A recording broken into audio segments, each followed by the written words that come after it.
আসসালামু আলাইকুম। আমি সাইকা গভীর সৃষ্টিকর্তার অশেষ রহমতে এবছর ২০২২-২৩ সেশনে সিলেট এমএজি ওসমানী মেডিকেল কলেজে চান্স পেয়েছি।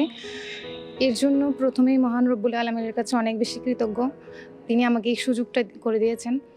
এরপর আমি আমার আম্মু এবং আমার আপুদের প্রতি অনেক বেশি কৃতজ্ঞ। এরপর আমার টিচার্সদের প্রতি অনেক কৃতজ্ঞ। সেই টিচার্সদেরই একজন doctor Rizvi sir and doctor Rizvi's medical project. স্যারের কাছে আমি ফার্স্ট ইয়ার থেকেই ছিলাম। স্যারের কাছে ফার্স্ট ইয়ার থেকে ছিলাম এবং অ্যাডমিশন পর্যন্ত ছিলাম। আমি ফার্স্টবার স্যারের কাছে ছিলাম, তবে আমার ফার্স্টবার নিজের কিছু ভুলের কারণে আমার ফার্স্টবার চান্স হয়নি। তো যেই দিনই রেজাল্ট দিয়েছিল ফার্স্টবার, ওই দিনই ডিসিশন নিয়েছিলাম যে সেকেন্ড টাইম প্রিপারেশান নিব।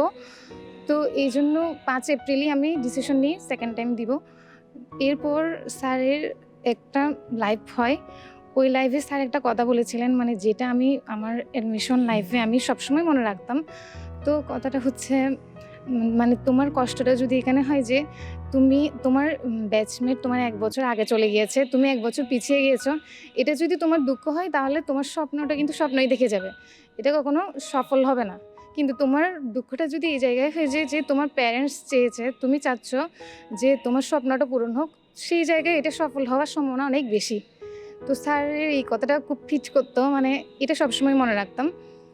এরপর স্যারের মোটিভেশন তো সবাই জানে, স্যারের মোটিভেশন কিন্তু একদম মানে বুজবাম করে, এরকম কিছু মোটিভেশন স্যারের। তো ডক্টর রিজভিস মেডিকেল প্রজেক্টের কাছে আমি অনেক বেশি কৃতজ্ঞ, কারণ ওনার স্যারের সার্ভিসগুলো আমার অনেক বেশি ভালো লাগে। যে বইগুলো দেয়, এই বইগুলোর যে নামগুলো, ওগুলোরও কিন্তু আসলে অর্থ আছে। তো এই অর্থগুলো বুঝলেই কিন্তু আসলে অনেক কিছু। তো এটা বলবো। আর ডক্টর রিজভিস মেডিকেল প্রজেক্টের টিমকে অনেক বেশি ধন্যবাদ। তারা সবসময় স্টুডেন্টদের ইচ্ছা অনুযায়ী কাজ করে যায়। স্টুডেন্টদের কোনটা প্রয়োজন এটা বুঝে স্টুডেন্টদেরকে সেই সার্ভিসটুকু দিয়ে থাকে। তো ডক্টর রিজভিস মেডিকেল প্রজেক্টের কাছে অনেক বেশি কৃতজ্ঞ। আর জুনিয়রদের উদ্দেশ্যে বলবো, সর্বপ্রথম এটা মাথায় রাখতে হবে যে ভাই লেগে থাকতে হবে, এটা হচ্ছে লেগে থাকতে হবে। আর হচ্ছে কোনো এক্সাম মিস দেওয়া যাবে না, এক্সাম কোনোভাবেই মিস দেওয়া যাবে না, মানে এক্সাম মাস্ট। আরেকটা কথা মনে রাখতাম, সেটা হচ্ছে মানে মেধাবীরা হেরে যায় কিন্তু পরিশ্রমীরা হারে না, এটা আসলে অনেক বেশি ইম্পর্ট্যান্ট, এটা মনে রাখতে হবে। মানে নিজেকে মেধাবী মনে করে যে হাল ছেড়ে দিবে, কম পড়বে, এটা না, পরিশ্রমটুকু করে যেতে হবে। তো এটা অনেক বেশি ইম্পর্ট্যান্ট।